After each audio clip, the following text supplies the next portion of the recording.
Furnishings for this program provided by Van Tassel's Fireside Furniture and Clock Gallery, 5000 Kilgore, Muncie, Indiana.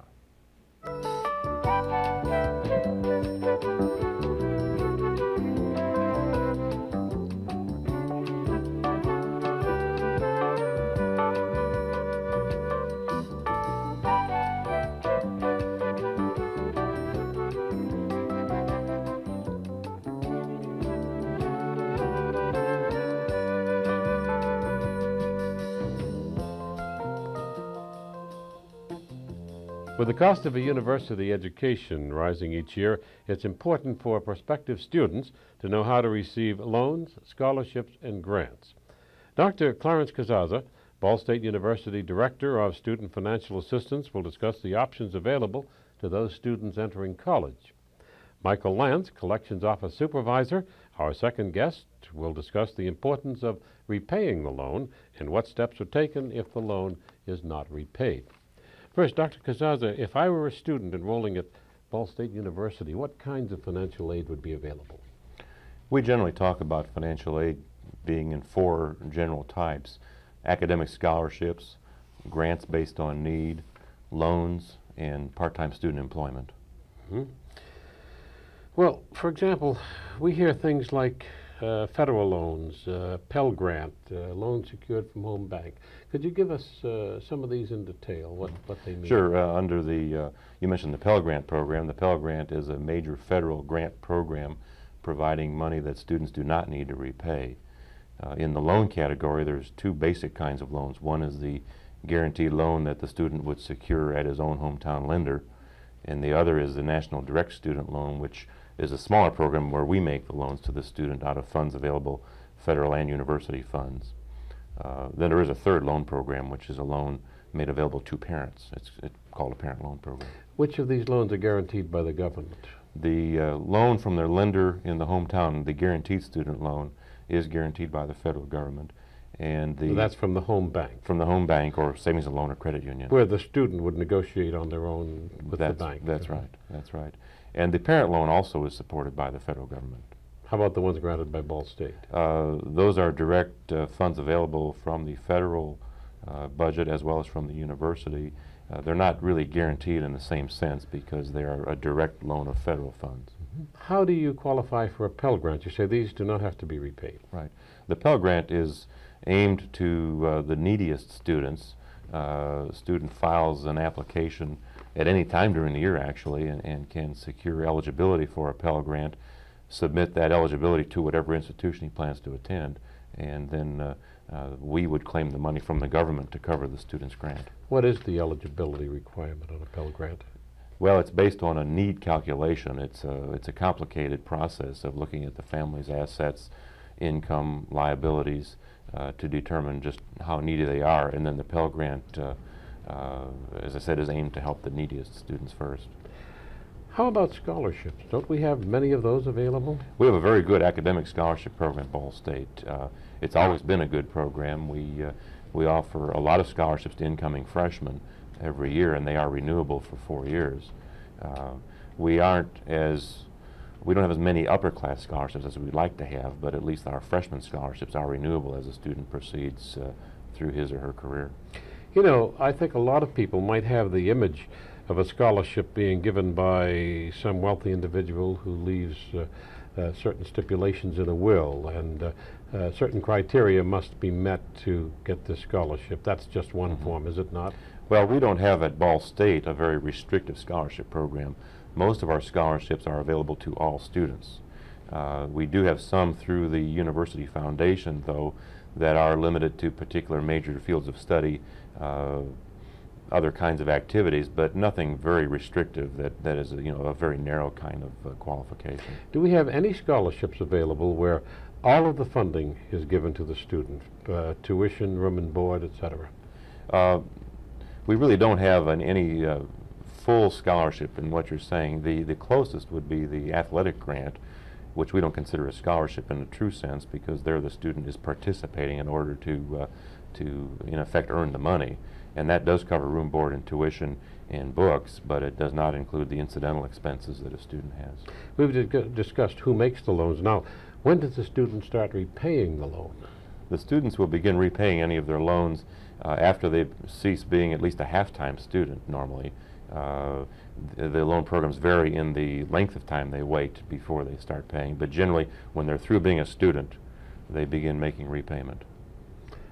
Where do they pay? On the National Direct Student Loan, where the loan is made from us, they pay Ball State back directly. On the guaranteed loan, they make payment to the lender. All right, now the guaranteed loan would be the one with the home bank. From the home bank.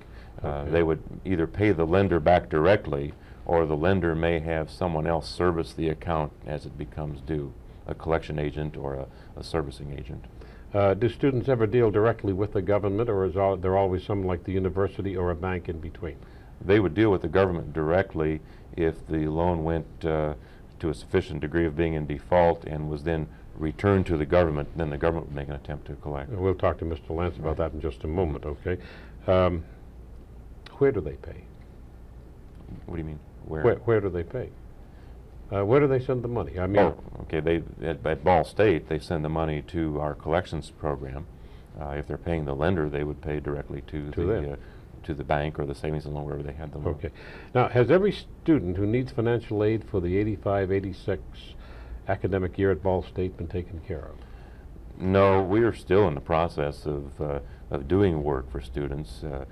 We have most of our students have had all their paperwork completed, and we have made awards, but we are still in the process of completing guaranteed loan application forms to return to their banks, and we're still in the process of doing some work for the Pell Grants to get their incomes validated, verified, to be sure of their eligibility.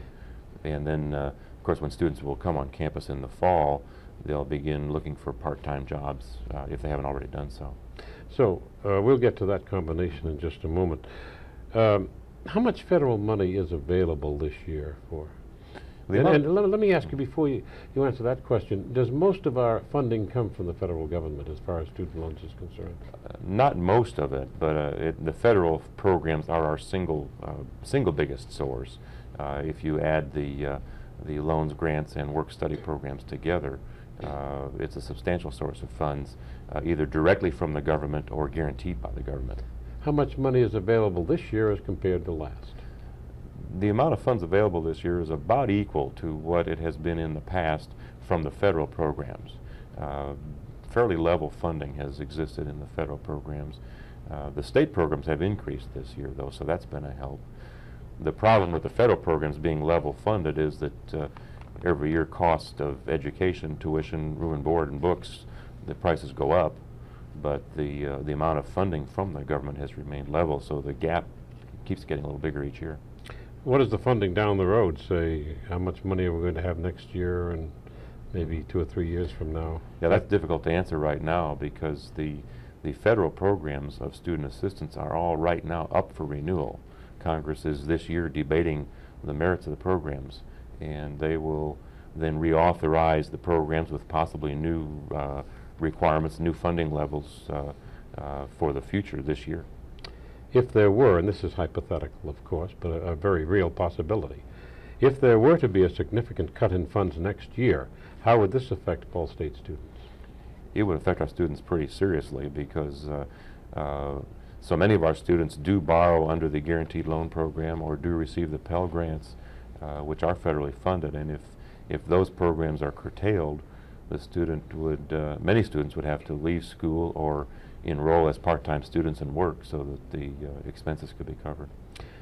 Isn't there usually a combination available for the student, for example, a scholarship and a loan, or a scholarship and a job, or a loan and a job? Right. Yeah, depending on the student's need. For a student with a high need, he would receive what we call a package of aid, which might include loan, grant, and a job, or scholarship with a loan, some combination of programs in order to meet the need that the student would have.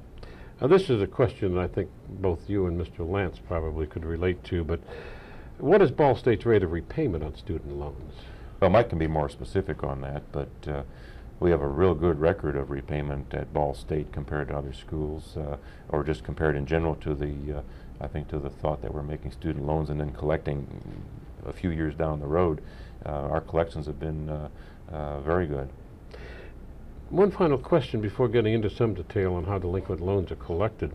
Do students fully understand that when they borrow money for an education and it's not repaid, that it denies some future student that same money for their education? Yeah. I hope they do. We try to tell them that. All the information we give them regarding loans makes that point, but I guess you just don't know if the student really fully understands that it isn't a free ride and that the money they repay will then be loaned to future students. In fact, as far as Ball State is concerned, on the National Direct Student Loan, most of the loans we make are coming from repayments. We get very little new federal money in that program now. So it's important they return the funds. Right. And I'm going to keep reiterating that as we talk to Mr. Lantz. You know, we've all heard and read news accounts of former students who have received generous loans from the government and other sources to complete their education. They now have fine professional jobs or good jobs, many of them driving expensive cars, living in expensive homes, or living the good life, and refusing to repay those loans. What percentage of loans granted by Ball State are considered delinquent? Well, we have approximately $14 million loaned out at this time, which covers around 10,000 students in repayment status or presently receiving financial aid.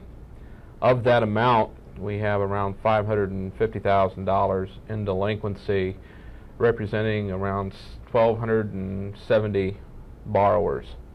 Now, of these amounts, this does not mean that these students are not or former students are not repaying. A lot of them are in repayment status or are paying through our collection office. However, of that amount, we have a guesstimate of around 250 to 300 students who are considered lost borrowers. And we have methods that we utilize, of course, to recover these amounts. Would that 250 or 300 students, compared to the large number who receive loans, be considered an excessive amount in a commercial loan operation?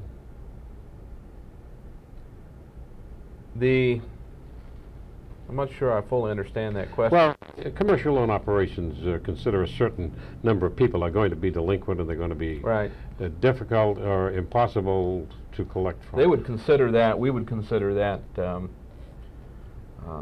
actually bad loans. However, I mean, is that a large number of students to be that delinquent? Not with the dollar volume that we have loaned out. That's my point. No. We have approximately 100, 150, 200 different ways of locating people. Is the delinquency rate at Ball State University the state or national norm? It's below. It's below. I believe the national is somewhere between 12 and 15%, and ours is right around 8%. To what do you attribute that? That's, close to half in some cases. We have an awful good collection staff. We have 15 professional people whose sole job is just to recover the defaulted borrowers. What type of delinquent debtors do you deal with, and how do you deal with them? Well, we have several. I believe on our monitor here we can still show the slides. Yes. We have people broke down in various classifications. We would consider this a circumstantial delinquent. A circumstantial delinquent is an individual whose cash flow problem has arisen, and up till this point they've been a consistent, up-to-date account. And then suddenly we get the account and we realize that the person started out with $3,000, $4,000, $5,000, and they paid $2,000 or $3,000 back without any problems. And then suddenly the payments have stopped, and we find when we contact the borrower that it's a cash flow situation, and they're usually too embarrassed to contact us to tell us they have a problem. Overextended? Not overextended per se. Maybe they've had a death in the family. The spouse who was a contributor to the income has died or become ill, or else they're out on strike. They're not really overextended. It's just that they've had a cash flow problem. Another one is what we call the intellectual delinquent. And this person is usually what we would consider an intelligent person. He's graduated from college.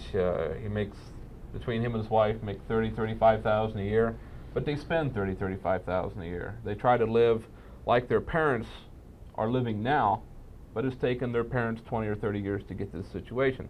This individual is usually overextended.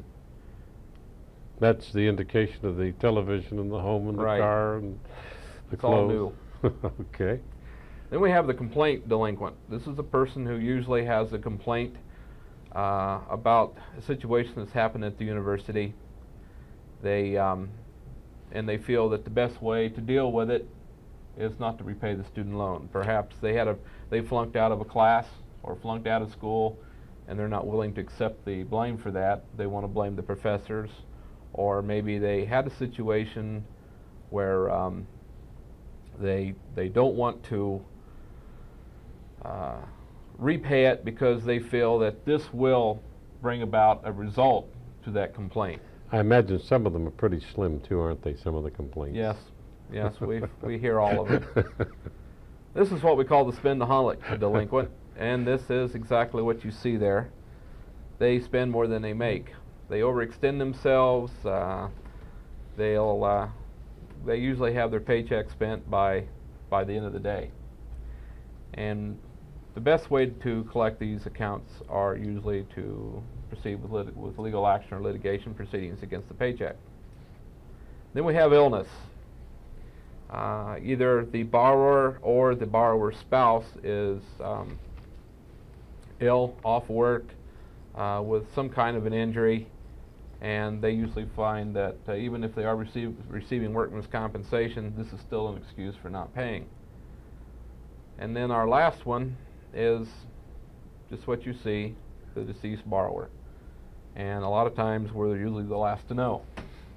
And of course, if there are no funds in the estate, then you can't. Well, we don't go after the estate. The federal government allows us to write it off. I see. If the student is deceased. Right. Is each delinquent loan treated on an individual basis? Definitely. Each individual person has their own individual problems. Even though we may hear repeated answers for not paying, duplication in answers, we still treat each individual as an individual, and we work with that individual the best we can within certain guidelines. We do have guidelines set up that we must follow by the federal government and by the university. What kind of money are we talking? How large are these debts? The average loan ranges anywhere from $1,200 to $2,000. We have some as many as $5,000, $6,000, $7,000, as well, even up to $10,000. But we have very few that big. Most of them range around between $12,000 and $2,000. Really, not a large sum of money, comparatively speaking. What arrangements do you make for repayment? It depends on the individual's income, depends on the amount of delinquency, depends on their past repayment history. There's a lot of circumstances involved there. We usually try to get the account brought up to date within the 6-month period. If not, then... That's delinquent payments. Like if they owe 10 payments, you try to get that brought up to date. Right, as well as keeping their current payments. Mm-hmm. But that doesn't always work. So, like I said before, we do have to work with each person on an individual basis because of their income and a lot of circumstances involved.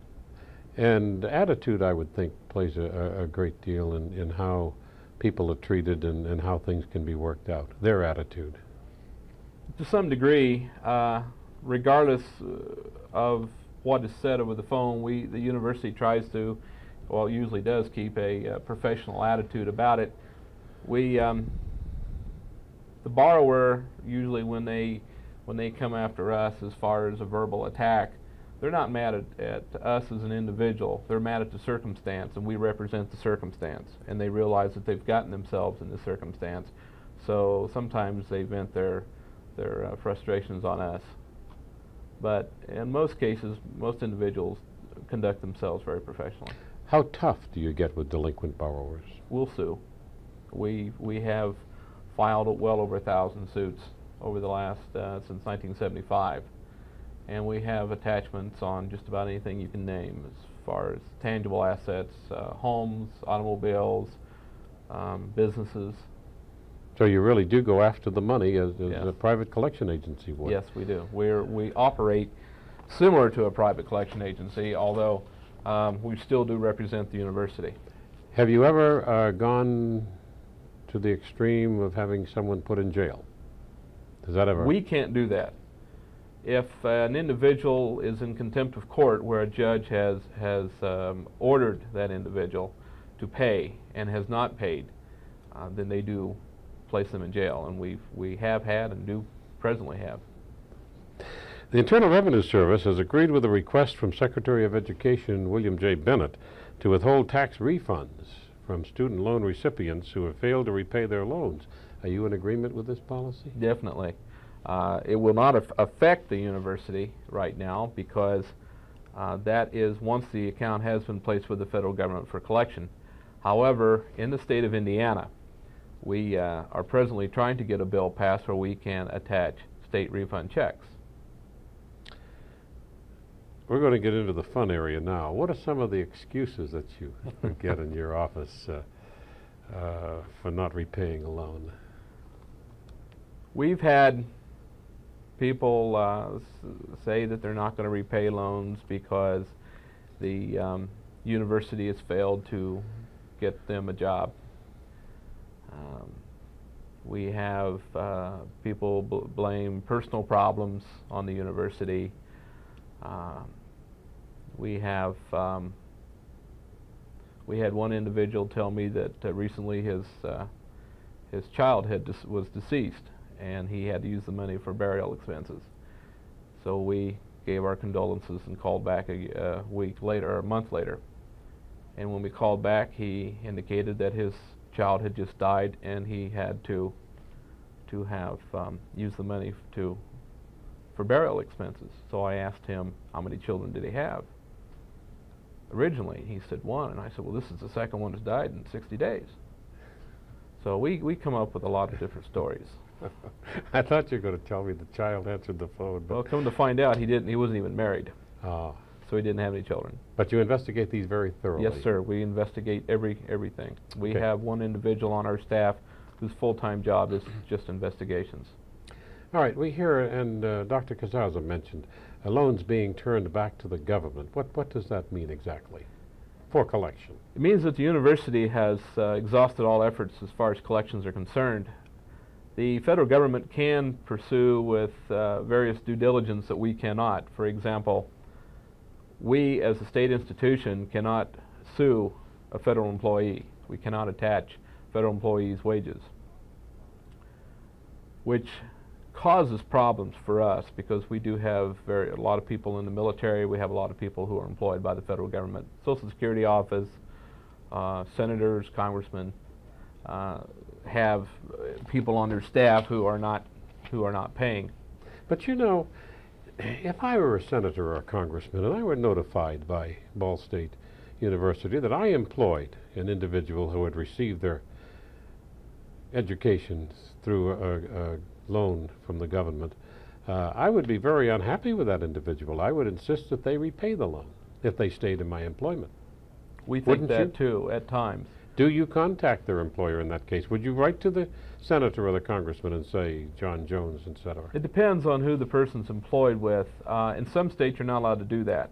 We as a state institution go by the collection laws in the state of Indiana as well as federal collection laws. However, each state has various collection laws. Example, state of Texas has no garnishment of wages. We do contact employers when necessary. We advise the borrower we're going to do that in advance. It doesn't always work. Sometimes the employer will say that's your problem. That's between you and my employee. I have nothing to do with it. Of course, when you get to that point where they're unwilling or unable to repay, most of them are pretty hard-nosed about it, aren't they, and really don't care what you do about it. That's correct. Does your office make it clear to each delinquent borrower that until they repay the loan, it deprives another student of that money? Yes, we have a letter that states that. Mm-hmm. And we do bring that up. Matter of fact, I used that phrase yesterday in a conversation I had with it. And what is the general attitude about this with those who are delinquent? Some are concerned about it, some are not. We had a young man who had filed bankruptcy on us a few years back, and he came in about a year and a half after he was discharged, and he asked to speak to me.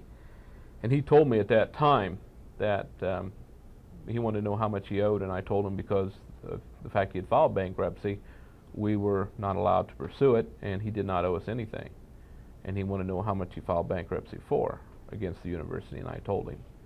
And he took out his checkbook and wrote us a check and paid off the entire balance because of the fact that he did not want to deprive other students of it. And that happens more than once.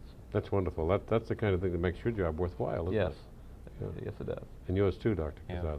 I would like, if you give me a chance, Yes. I'd say that, you know, Mike and his folks do a really excellent job in making collections on the loans. And as he mentioned at the very beginning, what he was saying, with 92% of our students are trying to pay the loans back. 92% of our borrowers, I should say, are attempting to pay us back. The delinquencies and the defaults get very good attention, and they get a lot of news. But I like to emphasize that a large majority are paying their loans back.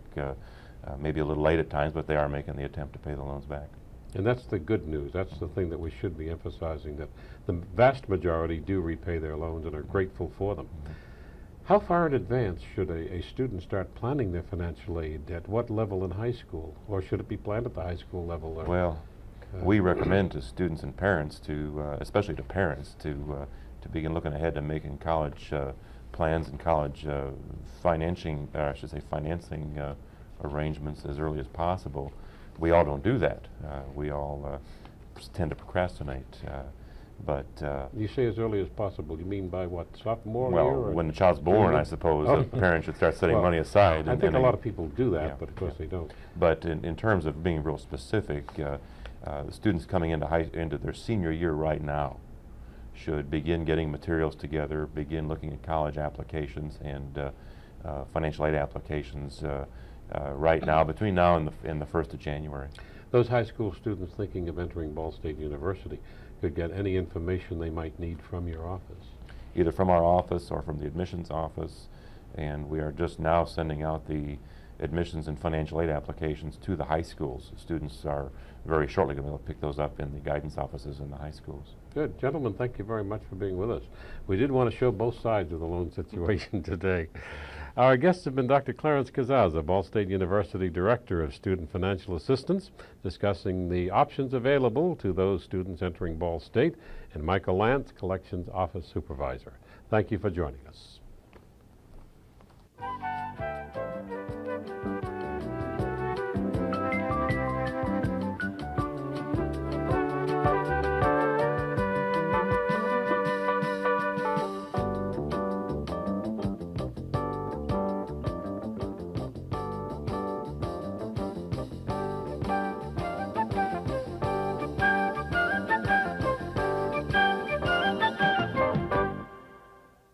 Furnishings for this program provided by Van Tassel's Fireside Furniture and Clock Gallery, 5000 Kilgore, Muncie, Indiana.